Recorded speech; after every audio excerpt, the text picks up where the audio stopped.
All right, let's take a look at this particular example, okay? Y is equal to the tangent of x plus pi over 4.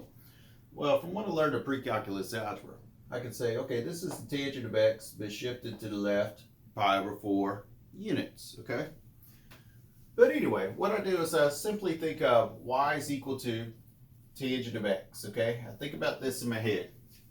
And whenever I memorize this, what did I memorize? That at negative pi over 2, I had a vertical asymptote. At pi over 2, I had a vertical asymptote at an x-intercept at 0, 0, and my graph did this shape, right?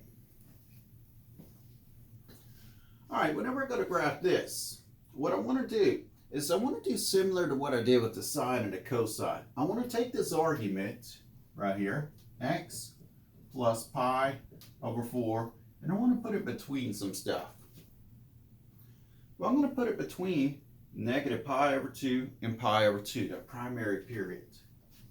Negative pi over 2 and pi over 2, and see what it does to this first period, basically. All right, just like we did before, let's go ahead and solve for x, okay? So we're going to subtract pi over 4 here and here. So we have negative pi over 2 minus pi over 4 is less than x, which is less than pi over 2 minus pi over 4. Now what's negative pi over 2 minus pi over 4? Wasn't that negative 2 pi over 4 minus pi over 4? Or negative 3 pi over 4?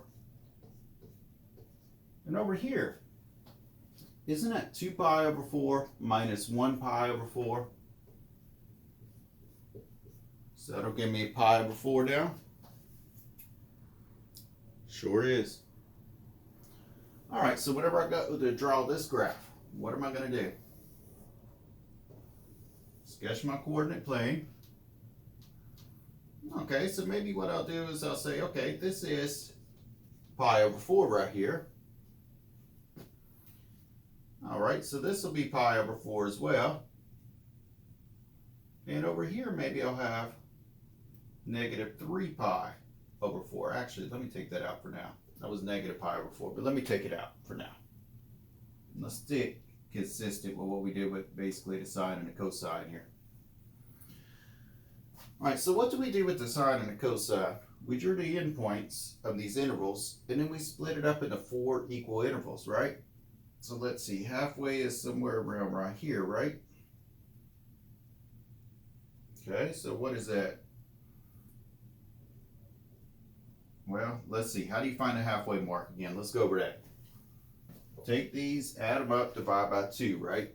So negative 3 pi over 4 plus pi over 4, add them up, and then divided by 2 or multiplied by a half. So what does that give me? Negative 2 pi over 4 times a half. Well, that's negative pi over 2 times a half, or negative pi over 4, right? So the halfway mark will give me negative pi over 4. I guess I need to adjust this a little bit more to make it a little more to scale. All right, now halfway between these two, I draw a tick. Halfway between these two, I draw a tick. Okay? So now I have the interval divided into 1, 2, 3, 4 equal sections, right? All right, so what happens here in here is I have vertical asymptotes. Bam, bam. Now what happens on your tangent function? Halfway between the two vertical asymptotes, which you said was this point right here, has an x-intercept. And my tangent function looks something like this.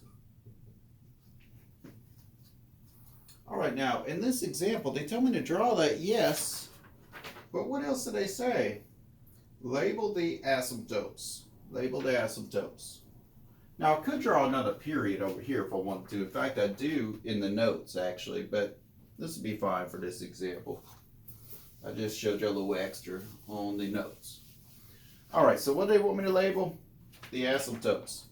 Where are the asymptotes at? Negative 3 pi over 4 and pi over 4 here, right? So I'm going to say my vertical asymptotes. Remember, they're always going to be x is equal to negative 3 pi over 4, and x is equal to what? Pi over 4. Actually, what I like to do is I like to label them over here. So let me call this negative 3 pi over 4 as well. And let me call this x is equal to pi over 4. Now, it doesn't tell me to do this, but I could label this x-intercept right here if I wanted to.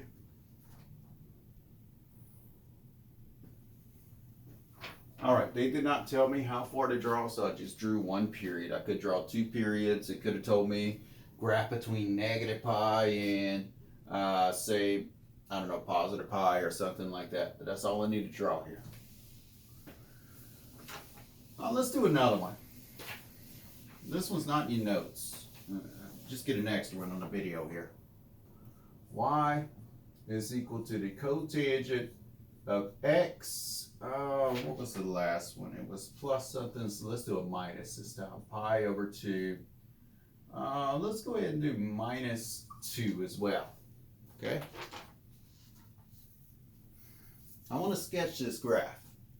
So let me maybe put some directions up here. Sketch the graph and label.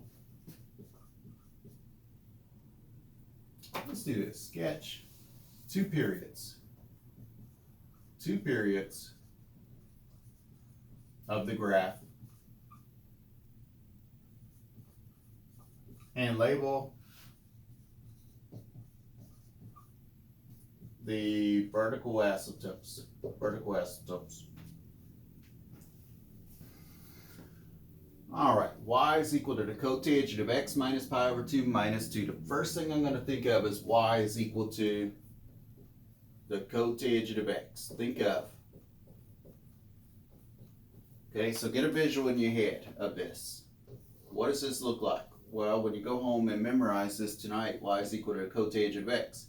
You know it's going to have a vertical asymptote at where?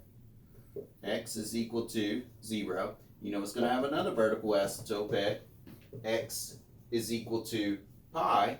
You know that halfway between 0 and pi, at pi over 2 comma 0, is going to have an x-intercept, and you know it decreases from left to right. And that's one cycle, or one period of it, we could say.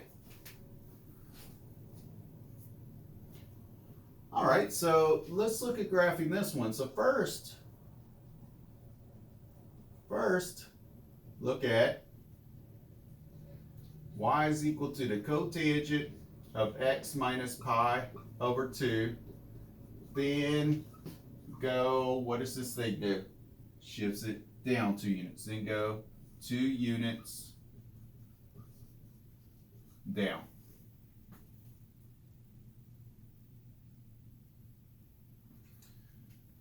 So if I want to sketch y is equal to the cotangent of x minus pi over 2, I'm going to take this argument, x minus pi over 2, and I'm going to put it between two things. What do I put it between? The primary period of the cotangent function, which was between what? 0 and pi. So I'm going to put it between 0 and pi. Kind of like we did for the sine and the cosine. What did we do? We took the argument, we put it between 0 and 2 pi, or the primary period of the sine function, we could say. Or the primary period of the cotangent is between 0 and pi. All right, solve for x. So add pi over 2 everywhere. What's pi plus pi over 2? 1.5 pi, which is what? 3 pi over 2, right?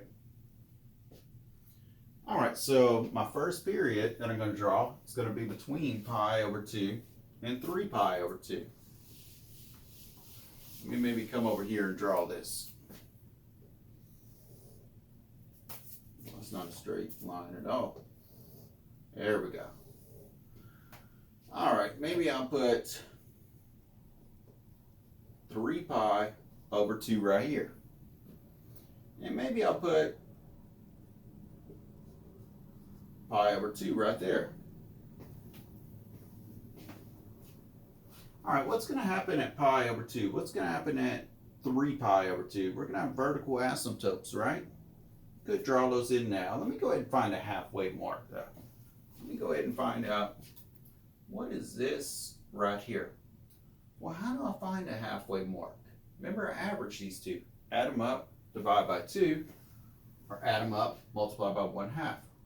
3 pi over 2 plus pi over 2, and we're going to multiply those by 1/2 or divide them by 2. So what does that give me? 4 pi over 2, which is what? 2 pi times 1/2. What's 2 pi times 1/2? Pi?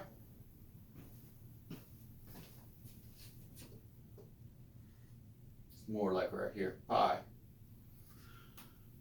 All right, then I'm going to put a tick mark here, put a tick mark here. I divide it into 1, 2, 3, 4 equal sections. All right, we said at pi over 2, x is equal to pi over 2 in particular, we have a vertical asymptote. We said at 3 pi over 2, we're going to have another vertical asymptote, right? All right, so what is my cotangent function going to do? My cotangent here is going to go through the x-axis right here, halfway between, and it's going to decrease from left to right like that. However, what do we say we need to do? We need to go down 2 units according to that, right? So instead of going through the x-axis here, or that point there, what I'm going to do is I'm going to go down to -2, and I'm going to draw a point right there, and I'm going to draw my cotangent function doing something like that. Let me extend these. Now, what is this point right here then? That's the point pi, and then we went down to what? -2. All right, could I draw another period somewhere? We could draw one to the right if we want to. We could draw one to the left if we wanted to. It really doesn't matter. I don't know. It tells me to draw 2 periods. Let me go over here and draw one more here. Let's see. How much of a period do we have here? What is the distance here? What's 3 pi over 2 minus pi over 2? 3 pi over 2 minus pi over 2 is 2 pi over 2, or 1 pi, right? So we have a distance of pi. Try to draw this somewhat the same. Okay. Let's look at how this is right here. We have pi over 2, pi, 3 pi over 2. So we could look at it as 1/2, 2 halves, 3 halves. So can I look at this as 4 halves over here? We go actually halfway. 4 halves, which is what? 2 pi. So we got what? 1/2 of pi, 1 pi, 3 halves, 4 halves, and then what? 5 halves, right? Or 5 pi over 2. Make sure I'm in the shot still. Yeah. All right.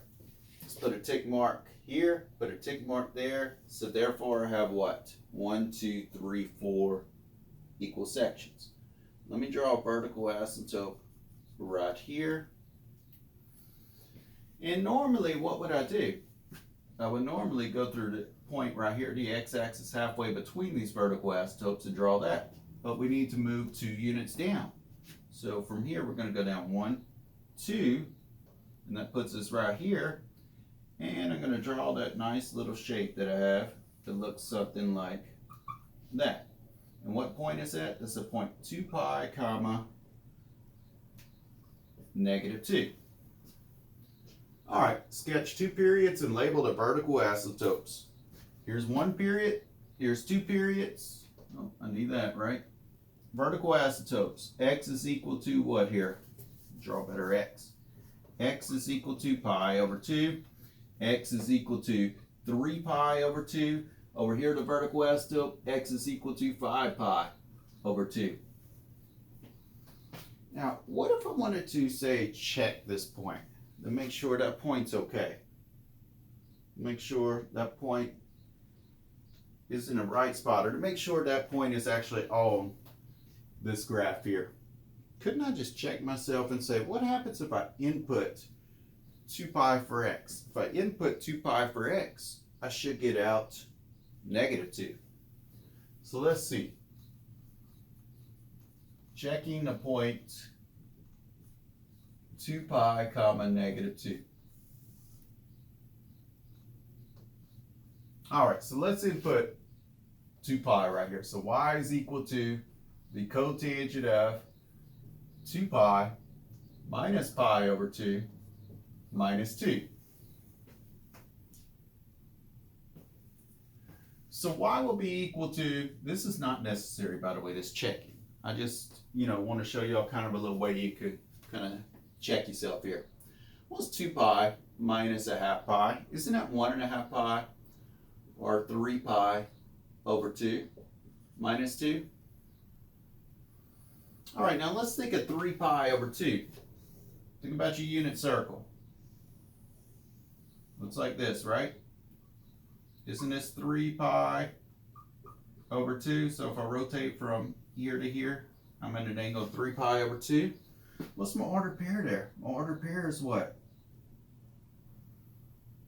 Well, that's 0 comma -1, right? Okay, we're looking at the cotangent. What is the cotangent defined as? The cotangent of an angle theta or an angle x or whatever you want to call the angle. Let's suppose we call it angle x. Cotangent, isn't that going to be x over y? Well, what's x over y? 0 over -1, which is what? 0. So what are we saying? The cotangent of 3 pi over 2 is 0 minus 2. This part 0, then we have minus 2, so y is equal to what? -2. So when I input 2 pi, what do I get as an output? -2, so no, that point is correct. Just kind of a way to check myself. All right, so we have the notes plus this problem and the homework. Have a good one.